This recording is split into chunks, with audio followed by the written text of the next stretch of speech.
warahmatullahi wabarakatuh. Waalaikumsalam warahmatullahi. Marhaban ya Ramadan ya Syahrul Syam. Pemirsa Media Center Sekolah Tinggi Agama Islam Miftahul Ula Nglawak Kertosono yang dirahmati Allah. Saya Penny Trinastiti bersama Yayasan Pondok Pesantren Miftahul Ula dan Sekolah Tinggi Agama Islam Miftahul Ula Nglawak Kertosono mengucapkan selamat menunaikan ibadah puasa di bulan suci Ramadan 1444 Hijriah. Alhamdulillah, pada kesempatan hari ini hadir di tengah-tengah kita beliau yaitu Bapak Muh Priyanto. Beliau merupakan budayawan dari Les Bumi Nganjuk. Assalamualaikum Bapak. Waalaikumsalam. Selamat datang di podcast Media Center Sekolah Tinggi Agama Islam Miftahul Ula. Alhamdulillah. Baik, silahkan Bapak memperkenalkan diri, biodatanya beserta kegiatannya. Terima kasih. Assalamualaikum warahmatullahi wabarakatuh. Saya nama Muhammad Priyanto dari budayawan Les Bumi Kabupaten Nganjuk. Asal dari Dusun Bakalan, Desa Rawamarto, Kecamatan Patian Rawo. Terima kasih Pak. Pemirsa yang dirahmati Allah, pada kesempatan hari ini kita akan membahas mengenai tradisi Idul Fitri. Baik Bapak, bagaimana tradisi Idul Fitri yang ada di Nusantara kita saat ini atau di sekitar kita saat ini? Ya, terima kasih. Biasanya Idul Fitri yang ada di Nusantara ini, juga yang ada di daerah-daerah, itu diawali dari sebelumnya, yaitu dengan membayar zakat fitrah. Itu tradisi yang sebelum Hari Raya Idul Fitri. Iya. Entah kurang berapa hari atau malam sebelum, ya pokoknya pelaksanaan zakat fitrah itu bisa dilakukan sampai batas akhirnya sebelum sholat Id itu dimulai.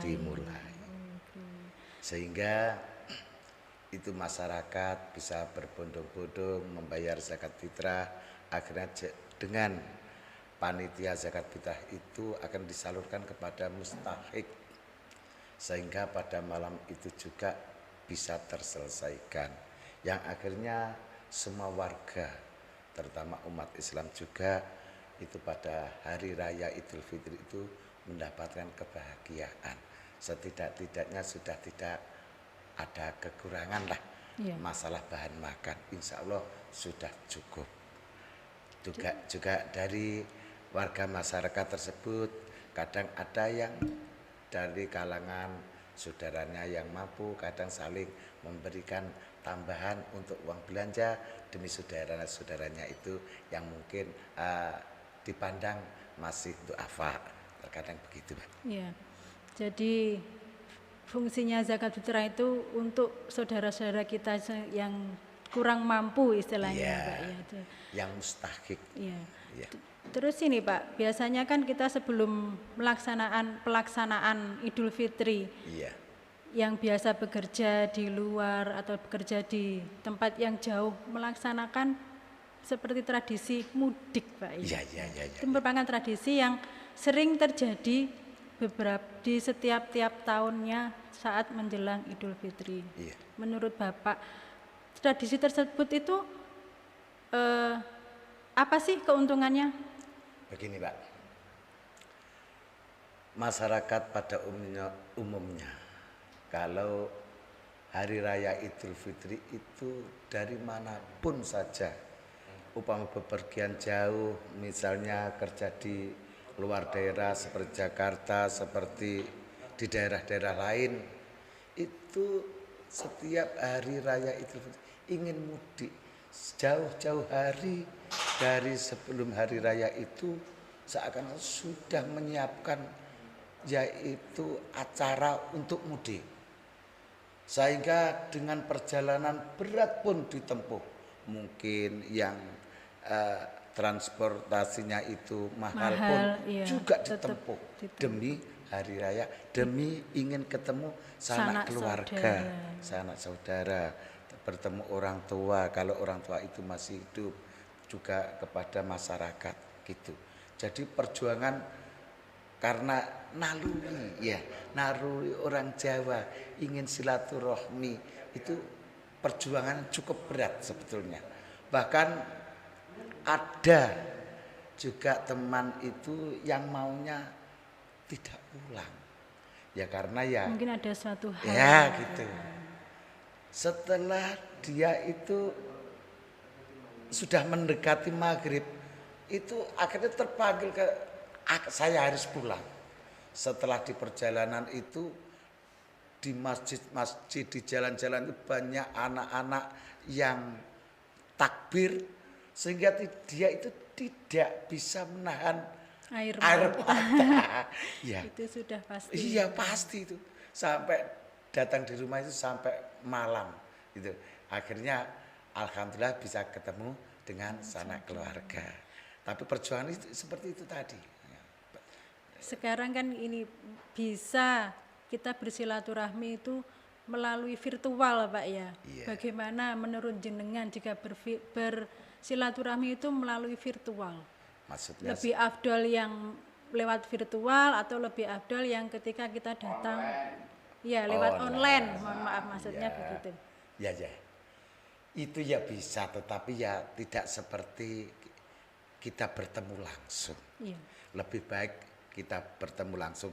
Lah kalau lewat video call dan sebagainya itu ya mungkin kalau di hari-hari yang biasa mungkin yang ringan. Tapi kalau Idul Fitri itu biasanya tetap memperjuangkan bagaimana supaya sampai bisa pulang ke rumah itu. Bahkan ya itu tadi, walaupun sekarang itu misalnya lewat jalan tol juga macet, lewat jalan bawah juga banyak itu pun seakan-akan itu perjuangan yang sangat berat, tapi itu tetap dilakukan oleh kalangan masyarakat pada saat ini, yaitu inginnya bersilaturahmi untuk menemui keluarga dan sanak saudara. Berarti memang sangat afdol sekali ketika kita bertemu langsung Pak. Iya, langsung. Tapi jika memang ada suatu hal yang sangat-sangat tidak bisa itu bagaimana Pak? Ya itu namanya kan darurat, ya mungkin darurat. Seperti kayak COVID kemarin itu. Iya, harus menjaga jarak. Iya, itu kita saling menghargai, saling bisa menerima keadaan. Iya. Ya. Kita harus legowo. Iya. Terus ini Pak, tradisi yang paling ditunggu-tunggu ketika sudah mulai Idul Fitri itu apa Pak? Iya. Terutama yaitu ingin menyemarakkan demi untuk mempersiapkan yaitu ketika nanti bersilaturahmi ya orang desa itu tidak lepas dari keinginan hati tentang kehormatan. Mungkin ada beberapa kue atau jajan yang ada itu selalu disiap-siapkan. Setelah itu ketika sudah pagi hari siap-siap berangkat menuju masjid atau musola, mungkin di tempat yang lain, mungkin ada yang lapangan juga ada. Itu namanya menjalankan sholat id bersama-sama dengan warga masyarakat gitu. Nah setelah sholat id kan biasanya kita mengadakan seperti halnya orang Jawa yang bilang sungkeman ya Pak. Betul, sungkeman itu bisa dilakukan yang pertama mulai dari orang tua, kita meminta maaf kepada orang tua, kemudian baru ke tetangga dan sanak-sanak saudara yang agak jauh Pak ya seperti. Mestinya begitu. Jadi setelah sholat id itu langsung akan pulang langsung ya itu silaturahmi. Upama punya orang tua ya langsung orang tua dulu, setelah orang tua baru mencari mungkin yang dianggap tua seperti guru dan sebagainya. Itu setelah itu.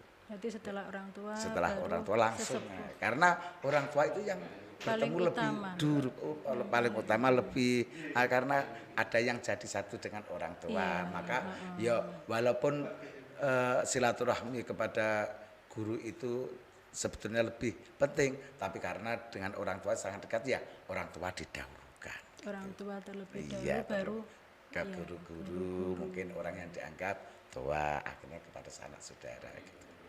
Terus tradisi selanjutnya itu biasanya ada ketupat, Pak. Iya. Apa sih makna dari ketupat itu sendiri, Pak? Iya, kalau iya. dinilai dari penilaian orang Jawa. Ya, yang dimaksudkan gini, orang Jawa itu sering memakai bahasa seperti sanepan gitu loh. Ya. Ya, sanepan. Jadi ketupat itu umpama punya kesalahan. Kalau bahasa Jawanya kan lepat. Iya. Mudah-mudahan kesalahan atau cara bahasanya kalepatane iku iso tingapura kabeh karo Gusti Allah karena hubungan mereka ya. Hablum minallah dan hablum minannas.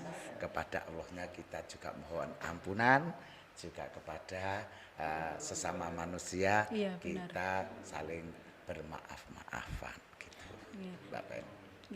Maaf Pak, kan saya pernah lihat ibu saya itu waktu tradisi ketupatan itu kan memasang dua buah ketupat sama lepet di atas pintu, itu maksudnya itu apa Pak? Saya pengen tahu, soalnya saya nggak paham. Begitulah orang Jawa. Tapi itu juga tradisi dari Jawa juga. Iya, Pak. Jawa juga. Semua ya gini ya.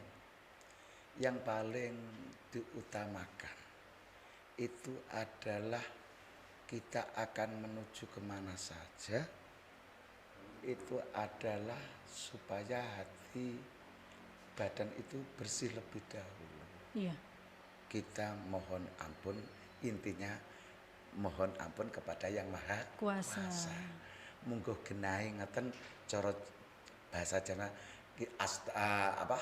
bahasa Arabnya astagfirullahaladzim gitulah. Iya, keluar dari rumah itu. Jadi yang dimaksud ketupat itu supaya ketika kita berangkat keluar dari rumah itu dosa-dosa kita pun juga sudah diampuni oleh Yang Maha Kuasa. Jadi itu hanya sebuah simbol. Simbol ya, simbol ketupat, lepet gitu. Terus kalau biasanya ketupat itu disajikan bersama dengan apa Pak? Ya ada sayur biasanya kalau pelengkapnya itu Pak. Iya, sayur gitu. Iya. Iya. Lepat. Ya pokoknya lepat ini hampir sama gitu maksudnya, tujuannya begitu. Nah itu biasanya juga dibagi-bagikan kepada tetangga-tetangga Pak? Ya, ada yang begitu. Ada yang karena dinikmati bersama keluarga. zamannya sekarang sudah maju, itu akhirnya hari pertama, kedua, ketiga sudah ada yang itu yang sudah nyicil istilahnya. Iya. Sudah mendahului membuat kupat, nanti karena mungkin akan bepergian, mungkin karena sibuk, sehingga sempatnya pada waktu itu membuat kupat, akhirnya sudah kupatan sekali, tidak usah menunggu hari ke-8, maksudnya hari ya raya kali ke-8 hari raya. Kalau tidak ada ketentuan tersendiri untuk hari membuat ketupatnya itu Pak ya? Tidak ada, cuma ada namanya himbauan dari mungkin Bapak Yai atau pamong ya, perangkat desa itu bersama-sama dijadikan satu, itu masih ada seperti kenduri ya. Setelah turun dari masjid ya, setelah menunaikan sholat Id itu berkenduri, itu ya juga ada yang di musola-musola, di masjid-masjid, juga ada di desa tersebut ya, itu jadi satu di balik dusun, akhirnya mengadakan halal bihalal sekali. Halal bihalal sekalian makan bersama. Iya, gitu. Karena di situ campur kan, masyarakat tua, muda, anak-anak jadi satu, akhirnya ada namanya ya sambutan gitu dari tokoh masyarakat, dari perangkat desanya, juga ada dari sesepuhnya begitu. Terus mungkin dari Pak RW, Pak RT-nya atau dari perwakilan tokoh masyarakat, ini namanya halal bihalal. Mungkin karena di dalam pergaulan setahun itu ada, mungkin karena bergaul itu mungkin ada gesrek, ada kekhilafan. Mudah-mudahan pada saat itu juga Allah mengampuni dosanya dan dengan kita sesama juga dosa kita sudah saling memaafkan. Iya, Gitu. berarti kosong-kosong ya sih. Betul. Terus gini Pak, seiring berjalannya waktu, dulu saya masih kecil itu ketika kita ibaratnya seperti orang Jawa ngelencer gitu Pak, ngelencer ke rumah tetangga itu masih mau mampir dan duduk sebentar untuk makan hidangan yang ada. Tapi untuk zaman sekarang, anak-anak sekarang tuh tidak ada Pak, lebih ke baru datang salim terus langsung pamitan. Itu bagaimana Pak menurut jenengan? Begini Mbak Pani. Kalau dulu itu hari raya itu bisa ditempuh sampai 7 hari. Okay. Tapi kalau sekarang ini kan tidak. Seakan-akan 2-3 hari harus sudah cukup. Ada yang begitu. Sehingga kalau hari raya itu hanya cukup ditempuh 2 hari, ya yang penting bisa silaturahmi, berjabatan tangan itu seperti sudah yang ada di cukup, ya. daerah tempat saya juga begitu. Jadi nanti yang terakhir atau mungkin di pos-pos tertentu, di tempatnya sesepuh tertentu yang mungkin di situ tempatnya luas, jembar, dan akhirnya kalau istilahnya berhenti, akhirnya menikmati apa sugan yang ada itu bersama-sama, mungkin karena tempatnya. Kalau tempatnya biasa terkadang ya itu nomor 1 mengutamakan namanya salaman, ya, berjabatan tangan, silaturahmi, yang penting ketemu gitu saja. Jadi tentang masalah suguhan itu ya memang penghormatan, tapi kadang-kadang ya ada yang sampai duduk, kadang-kadang ya ada yang terus. Jadi mengutamakan berjabatan tangan untuk, karena ya kalau mampir-mampir seperti beristirahat dulu itu ya nggak selesai 2 hari. Tapi kalau dengan berjabatan langsung begitu, kadang-kadang anak muda yang dari Jakarta itu, anak yang masih usia setelah SMA atau setelah SMA itu cepat sekali, 1 malam tuntas, sehari semalam tuntas. Karena gitu. harus segera kembali. Iya, segera kembali. Mungkin karena tuntutan dari tempat kerja atau tempat dia sekolah. Betul, karena waktu sekolah dan mungkin kerja dan sebagainya. Dan terus ini Pak, tradisi yang paling unik itu anak-anak kecil itu mendapatkan istilahnya angpau. Amplop. Iya. Itu yang paling ditunggu-tunggu oleh anak-anak kecil. Nah, menurutnya penjenengan itu bagus nggak sih kita memberikan sekedar uang saku untuk anak-anak kecil itu? Bagus sekali, bagus sekali. Itu bagi orang-orang tua yang punya rezeki, bahkan ada orang tua itu yang istilahnya istiqomah, setiap ada anak yang silaturahmi itu anak ya. Iya, anak-anak kecil. Yang masih di umur SD, TK gitu. Masih digendong itu bisa memberikan sangu, entah itu isinya berapa, apa 10.000, 5.000 dan sebagainya. Itu sudah tradisi, itu jadi kebanggaan orang tua bisa melaksanakan seperti itu. Bahkan ada orang tua itu ya melaksanakan begitu, anaknya itu paham, sehingga orang tua tersebut disuplai. Bahkan menjelang hari Idul Fitri itu sudah menukarkan uang di pom atau di sumak, supaya nanti orang tuanya itu mengasihnya itu gampang, tinggal ngemas di amplop. Iya dah. Kalau gembel kan gimana? Bingung membaginya. Karena terlalu banyak anak kecil. Iya. Betul, Mbak Penny. Terus itu kan ada seperti apa, kayak istilah si anaknya itu disuruh ibunya membawa tas. Nah, nanti kan dibohongi seperti ini. ini triknya dari ibunya. Nanti uangnya disimpan sama ibu lah. Ternyata uangnya itu dipakai untuk ibu. Itu bagaimana hukumnya, Pak? Ya, Semua itu memang ibu sebagai orang tua juga sebagai istilah tulang punggung keluarga, membantu seorang bapak ya.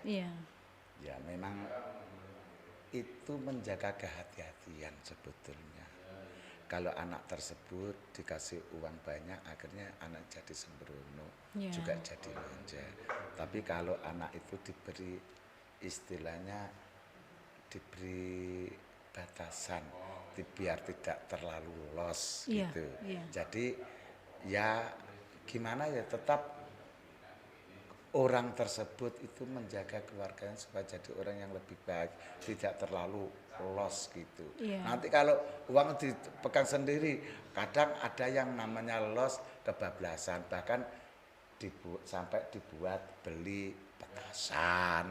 Akhirnya bisa jadi kecelakaan karena kena petasan, kan malah akhirnya susah gitu kan. Jadi orang tua tetap selalu mengatur pada keluarganya, termasuk anak-anaknya. Itu tadi yang intinya mengenai sangunya anaknya, kok akhirnya yang menyimpan ke orang tua. Ya anak tersebut di waktu yang akan datang itu kan juga membutuhkan sangu yang banyak biar nggak habis cepat. Jadi anak itu sendiri jika mendapat sangu, syukur-syukur kalau sangunya itu bisa diwujudkan dibuat di apa gitu yang manfaat bagi anak itu sendiri. Gitu. Itu untuk bisa diarahkan harusnya ditabung atau bagaimana, gunakan untuk yang bermanfaat saja. Begitu maksudnya, orang tua itu begitu maksudnya. Enggak kok diambil terus diakali begitu, tidak. Orang tua kok, insya Allah. Insya Allah gitu. Terus itu Pak, tradisi Idul Fitri itu yang paling dinanti-nanti oleh orang tua kan datangnya anak ataupun sanak saudara dari luar. Itu hukumnya secara Islam bagaimana Pak? Boleh, kalau saya boleh tahu. Ya Allah, itu ya hukumnya kita berbakti pada orang tua itu kan wajib. Suatu kewajiban. Suatu kewajiban. Bahkan anak itu berupaya yang tadi saya sebut dengan perjuangan yang sangat berat. Karena kalau kepada sanak keluarga ya sunnah, tapi kan karena orang tua itu hukumnya itu wajib toh. Anak berbakti kepada orang tua, silaturahmi. Dan tidak hanya begitu saja, karena silaturahmi ketika berjabat tangan itu adalah Tuhan menurunkan beberapa rahmatnya, juga ampunan, juga anugerah yang akan didapat oleh anak atau orang tua tersebut atau keluarga yang ada itu. Jadi memang itu bentuk salah satu baktinya si anak untuk orang tua. Jadi perwujudan ya akhlakul karimah yang ditanamkan oleh Rasulullah sebagai tugas hidup Rasulullah adalah innama bu'istu li utamima makarimal akhlak.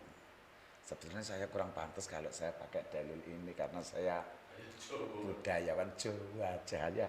Pokoknya Nabi Muhammad itu ditugaskan ke dunia untuk menyempurnakan akhlak biar akhlaknya jadi bagus. Apalagi sebagai umat-umatnya para Nabi Muhammad itu mempunyai akhlak yang bagus-bagus gitu.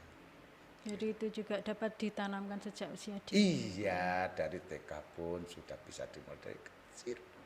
Orang tua selalu mendidik supaya anak tersebut berbakti dan punya adab kebaikan kepada orang tua. Penanaman akhlak itu memang harus mulai sejak harus dini. Itu kok. Karena memang dari anak usia dini itu suatu embrionya ibaratnya ya Pak ya, embrio dari kedewasaan kita nanti. Bagaimana nanti kita hasilnya akan memetik pada ketika kita sudah dewasa nanti. Terus ini sekarang kan generasi sudah berbeda dengan generasi yang dulu. Nah, bagaimana sih Pak penanaman adab dan juga baktinya kita kepada orang tua itu bagaimana? Kita selaku orang tua ya harus juga dituntut pandai. Karena anak sekarang itu pergaulannya kan bebas. Bahkan dunia dipegang oleh tangan yang kiri. Iya.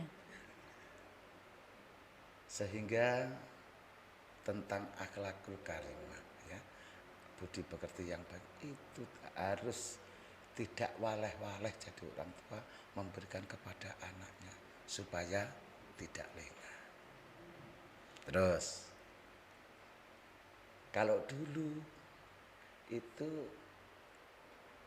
setelah hari raya terus sejarah namanya silaturahmi kepada orang tua, sesepuh, bini sepuh, tetangga semua itu. Tapi juga ada yang memberi makna itu namanya hari raya itu ngelencer, nggak silaturahmi. Lah itu yang kurang benar, yang nanti perlu diarahkan. Jadi perlu pemahaman hari raya mestinya itu silaturahmi, tapi dia malah ngelencer di tempat wisata. Lah itu salah satu sisi negatifnya di zaman sekarang, Pak. Anak-anak muda sekarang itu sudah sangat terpengaruh dengan pengaruh negatif, Pak. Jadi kita sebagai orang tua atau pendidik itu bagaimana caranya kita dapat mengarahkan si anak tersebut itu tetap ke jalan yang lebih benar. Iya, ke jalan yang lebih benar. Maksudnya jangan sampai itu namanya kebablasan. Karena kan begini toh, setelah kita semua menjalankan puasa di bulan Ramadan, di bulan Ramadan tersebut ada yang dinamakan bulan penuh rahmat, bulan penuh ampunan, terus yaitu yang disebut bulan yang Allah mengangkat mereka dibebaskan dari api neraka. Itu ada cerita, itu cerita pada zaman dulu itu ada setelah hari raya itu ada iblis yang menjerit gitu. Ada, padahal iblis itu dengan jamaahnya banyak, dengan kawan-kawannya banyak sekali. Iblis itu sebagai pimpinannya, kan anak buahnya namanya setan. Iya. Iblis pada waktu itu menjerit sekuat-kuatnya. Akhirnya anak buahnya ada yang, gimana bos? Apa yang buat bos bisa jadi menjerit gitu? Bilang saya sama, saya. Nanti akan saya pecah-pecah, akan saya celakakan siapa yang menjadi musuhnya bos, yang menyakiti bos. Bahasanya setan gitu kepada iblis. Terus gimana? Jawabnya iblis tersebut, bukan itu yang saya maksud. Karena saya menjerit ini, saya merasa getun, gitu. Merasa kecewa, menyesal. Karena saya menggoda beberapa saat sehingga pada hari raya Idul Fitri itu Allah mengampuni semua hambanya, sehingga saya ini merasa dikalahkan. Ya, akhirnya gimana? Ya, akhirnya iblis tersebut memberi perintah kepada anak buahnya. Anak buahnya. Untuk terus menggoda manusia. Gini aja, mulai hari raya Idul Fitri ini kamu saya beri tugas untuk mengganggu mereka. Caranya gimana? Ditunjukkan sesuatu yang melezatkan, yang sangat menyenangkan. Apa saja yang menjadi kesenangan orang-orang tersebut atau anak-anak tersebut. Sehingga Kalau pada saat ini, ya itu tadi, ada hari raya itu, ada yang di kafe-kafe, Iya. ada yang di tempat-tempat Wisata, wisata, malah yang meninggalkan isinya tradisi. Iya, senang-senang. Belum yang lain masih Iya, banyak. iya, masih Ya, banyak. yang maksudnya biar supaya Gusti Allah bisa memberi apa narani adab lagi atau bentuk lagi kepada mereka, karena mereka terlalaikan, bisa tergoda oleh sesuatu yang menyenangkan gitu. Iya. Sesuatu yang menyenangkan akhirnya dia itu lupa kepada Tuhan. Tuhan. Misalnya ketika dia itu ke tempat wisata, ya akhirnya senang-senang, akhirnya jelas Iya. waktunya sholat kadang ya enggak Gak sholat. begitulah. Baik, Ini terima akhirnya kasih, Pak. Allah akhirnya memberi bentuk kepada orang-orang lagi Iya, karena iya. godaan setan. Ya, terima kasih Pak, menarik sekali pembahasan kali ini. Iya. Sayangnya kita sudah terbatas oleh waktu. Iya. Semoga apa yang Bapak sampaikan bermanfaat bagi kita semua. Amin, amin, amin, amin. Pemirsa yang dirahmati Allah, semoga apa yang disampaikan oleh narasumber dapat bermanfaat bagi kita semua. Saya Penny Trinasiti pamit undur diri. Mohon maaf bila ada salah. Wassalamualaikum warahmatullahi wabarakatuh. Waalaikumsalam warahmatullahi wabarakatuh.